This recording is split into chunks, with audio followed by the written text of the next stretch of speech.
All right, so let's check out what some of the newspapers are reporting and some of the websites as well. And this is as captured by myjoyonline.com. Let's move to the Daily Graphic. Some of the headlines in the Daily Graphic of today. Premier industrial enclave collapse about 3 decades ago. Majority of young people, whether skilled or unskilled, turned to the North Industrial Area in Accra for jobs. The First Republic designed the area an industrial enclave to lead in Ghana's import substitution policy. So I guess, you know, the whole report is on the fact that that kind of area is collapsing. Businesses are not growing any longer, but you can read the details of it, which is in the Graphic newspaper. Compile new voters register. The NPP has reiterated its request for a new voters register for the 2016 elections. But you know the position of the Electoral Commission. They say no, that's not going to happen. We'll see how that ends. Also, let's engage more on TV license fees. Reku Brobe. So 4 speakers at a media session on the TV license fees at the corporate headquarters of the Graphic Communications Group Limited in Accra yesterday reached a consensus on the need for increased funding for public service broadcasting. Also, man with gun in President Church court today.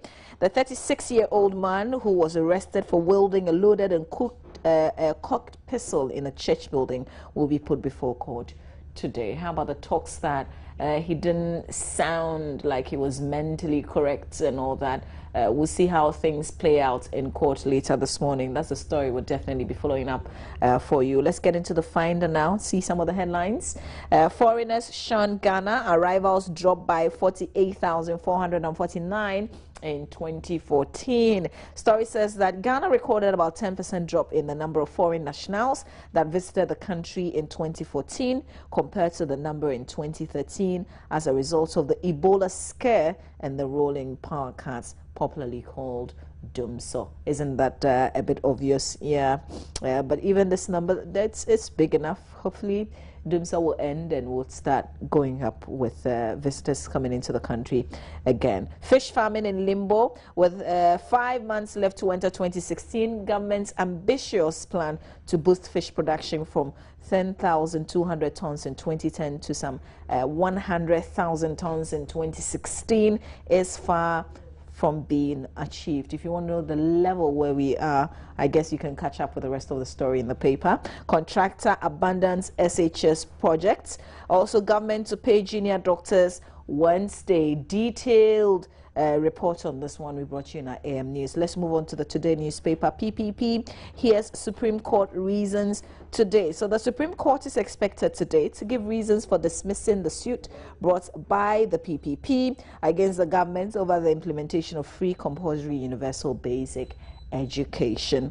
Nurses negligence causes deaths at Amasamai Government Hospital. A bit of the story for you.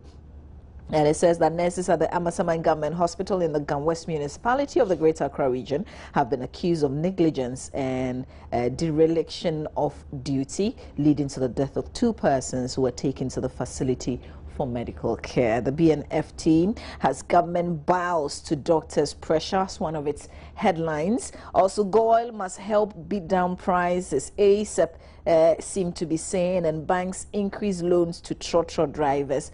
The story says that financial institutions in the country have increased loans advanced to commercial drivers as they seek to divert their portfolio and maximize returns. The Graphic Business says Accountant General's Department accused over ghost names and World Bank ensures Eurobond against risk default. Let's quickly run through what the CTFM Online is reporting in terms of headlines that are trending. We are waiting written agreement for proof. So apart from the fact that the story seemed to say that, apart from the fact that the doctors have been assured that their monies will come in on Wednesday, they are waiting for written proof. But after today, if they don't have that written proof, I guess they have to definitely wait for Wednesday to see what happens. 2.3 million guns in civilian hands, according to reports.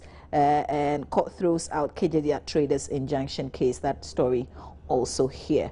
So that will be it for what the reports are and what's trending around today. But also making huge headlines in sports is the fact that the two Ayew brothers are playing in England. It will be a good season this time around to see the two guys play. Kwame Jumajiman has got a lot more on spot for you. All the guys are on Manchester United because we didn't sign someone, because somebody is not coming to Manchester United again. But yeah, who cares? We still have a great team. Please stay with us for sports.